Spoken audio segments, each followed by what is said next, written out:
Does the routine use of credit cards rather than checks in making payments influence the type of spending decisions that you make?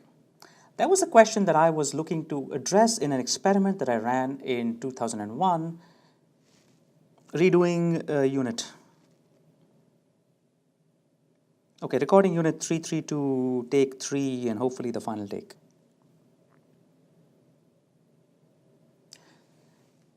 Do people that use credit cards in making routine payments differ in the way they make purchase evaluations than people that routinely use checks?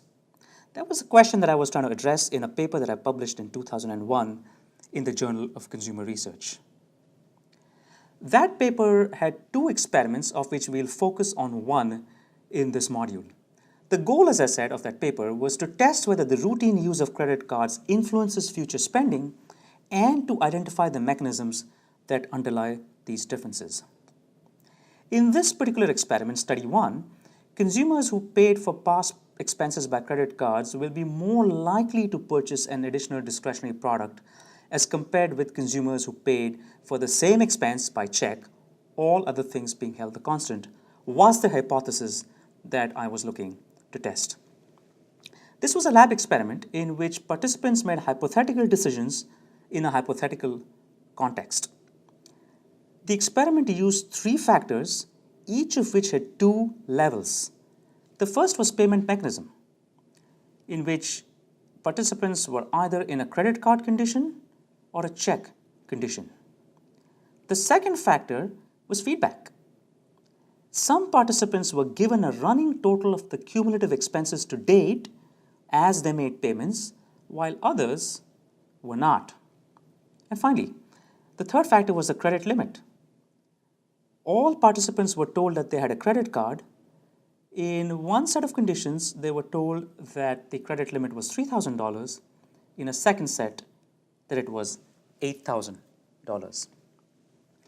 160 students at a university participated in this experiment, and they were randomly assigned to a total of 8 conditions that were formed by completely crossing 2 payment conditions with 2 feedback conditions with 2 credit limit conditions for a total of 8 different experimental conditions.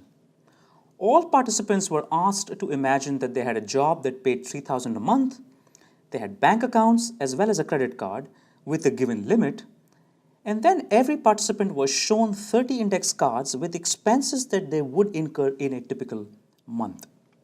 Now, the idea behind this experiment was to simply recreate the mechanics of payment that an individual would go through in a given month over the space of 30 days in a lab setting where the same process took about an hour or an hour and a half.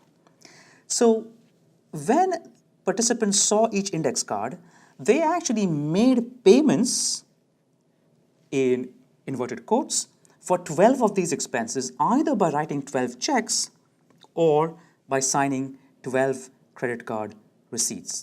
And I'll show you exactly what these stimulus look like in a minute.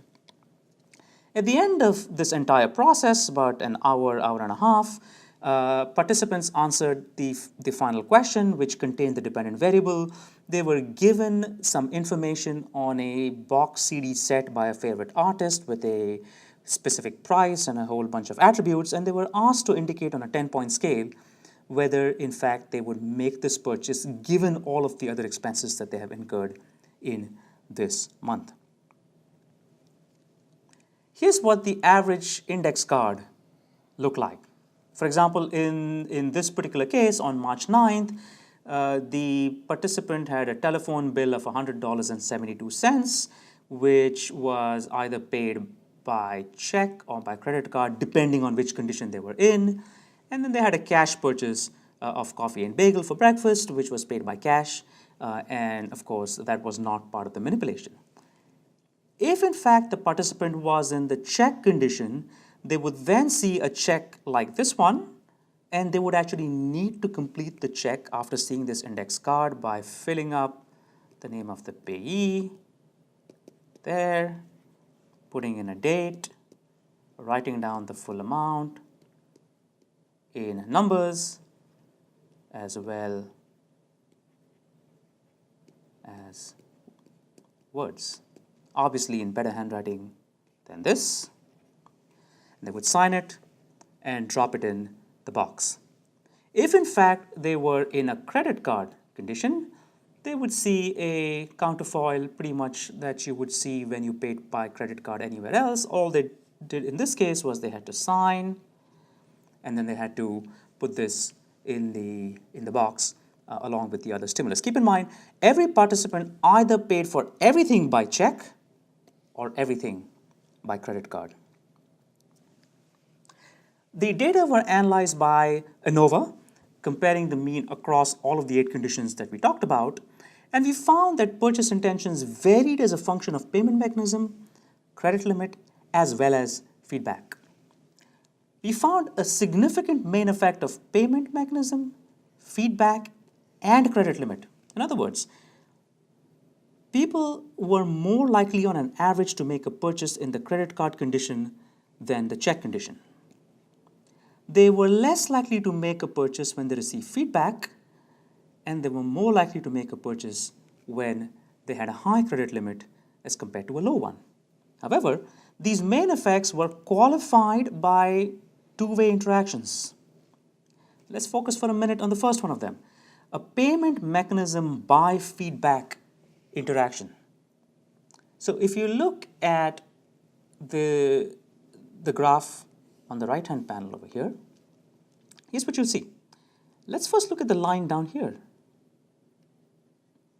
This line represents the case where the credit limit was $3,000 and there was feedback provided to both the check and the credit card users. It turns out under those circumstances, the difference between the check and the credit card was really low, and in fact it was statistically not significant. But let's compare that with the green line here.